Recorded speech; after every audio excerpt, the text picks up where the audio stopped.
Class 9 chapter 2 is matter around us pure. हमारे चारों तरफ मैटर ही मैटर है। मैटर क्या होता है ये हम फर्स्ट चैप्टर में पढ़ चुके हैं। Matter anything have mass and occupy the space is known as matter. और इसका जो फिजिकली क्लासिफिकेशन था वो हमने पढ़ लिया था फर्स्ट चैप्टर में, सॉलिड लिक्विड एंड गैस। तो चलिए अभी हम शुरू करते हैं सेकेंड चैप्टर। इस चैप्टर के अंदर हम इसका केमिकल क्लासिफिकेशन पढ़ेंगे। पहले तो मुझे ये बताइए, क्या हमारे चारों तरफ जो भी मैटर है क्या वो प्योर फॉर्म में होते हैं? बिल्कुल नहीं। जैसे अगर आप शुगर ले लीजिए तो शुगर में एक एक दाना एक जैसा होता है, सेम साइज का होता है, यानी वो एक ही तरह के पार्टिकल से मिलकर बना है, इसीलिए शुगर को हम प्योर कहेंगे। जबकि अगर हम मिट्टी को देख लें तो मिट्टी में कुछ डिफरेंसेस दिखते हैं, कोई दाना बड़ा है कोई छोटा है, कुछ ग्रेन्यूल्स भी होते हैं उसके अंदर, तो उसको हम प्योर नहीं कह सकते, उनको हम कहेंगे इम्प्योर पे। तो बात करते हैं हम क्लासिफिकेशन की, और वो भी केमिकल क्लासिफिकेशन की, जो कि कंपोजिशन पे डिपेंड करता है। तो मैटर का क्लासिफिकेशन, केमिकल क्लासिफिकेशन, तो मैटर को हम फर्दर डिवाइड कर सकते हैं प्योर एंड मिक्सचर। प्योर क्या होते हैं कि प्योर एक ऐसे सब्सटेंसेस होते हैं जो होमोजीनियस होते हैं through out the mass. Homogeneous का मतलब है पूरी जगह एक जैसे ही हो, ठीक है ना, उसको हम कहेंगे प्योर सब्सटेंसेस। और मिक्सचर में क्या होगा, जो मोर देन 2 सब प्योर सब्सटेंसेस से मिलकर बनते हैं उनको हम क्या कहते हैं, मिक्सचर्स कहते हैं। तो इनको भी फर्दर हम डिवाइड कर सकते हैं।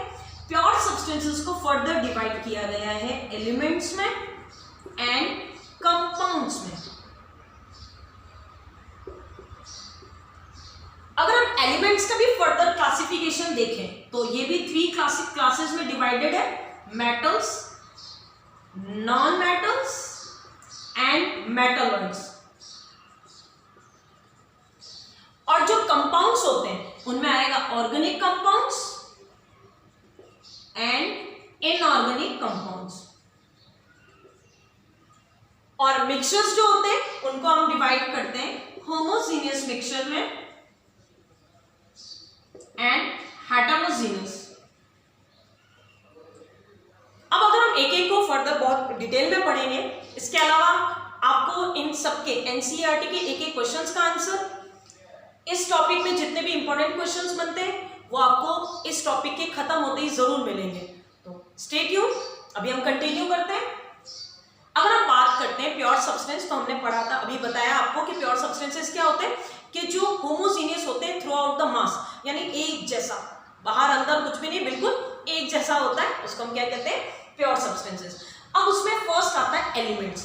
एलिमेंट्स वो प्योर सब्सटेंसेस होते हैं जो एक ही तरह के एटम से मिलकर बने होते हैं, जिनको हम स्प्लिट नहीं कर सकते, जिनको हम तोड़ नहीं सकते, तो उनको हम क्या कहेंगे, एलिमेंट्स कहेंगे।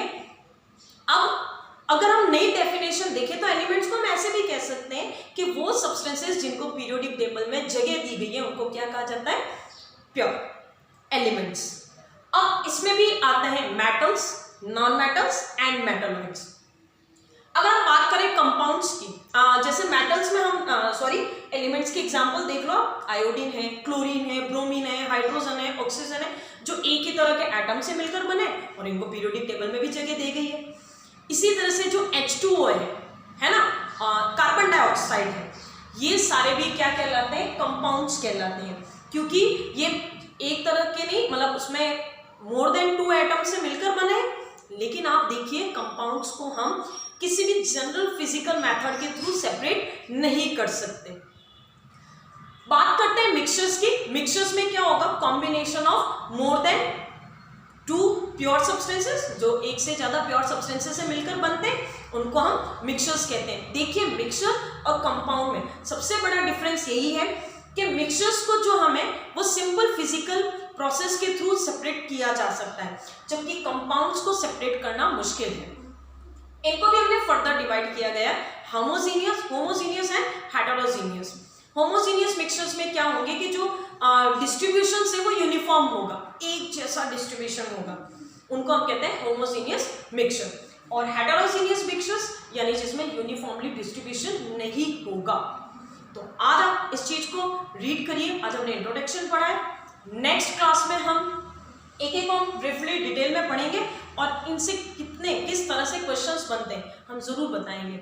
इसके अलावा एनटीएससी के एग्जाम में या किसी भी ओलंपियाड एग्जाम में, कोई भी कंपटीशन एग्जाम की तैयारी अगर आप कर रहे हैं तो उसमें किस तरह के छोटे छोटे क्वेश्चंस बन रहे हैं वो सब भी आपको मिलेंगे। तो स्टे ट्यून्ड, बाय।